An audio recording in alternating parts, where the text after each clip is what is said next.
Kuyangehlula ukuthula ngingazi noma udadewethu yini olandelayo.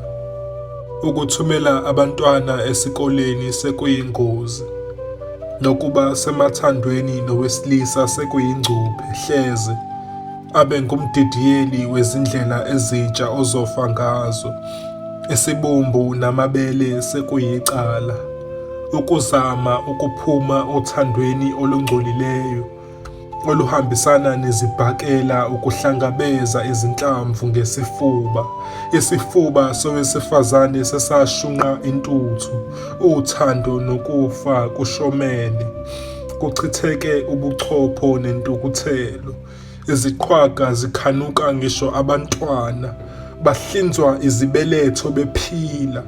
Banqanyulwa amadolo abazama ukushosha.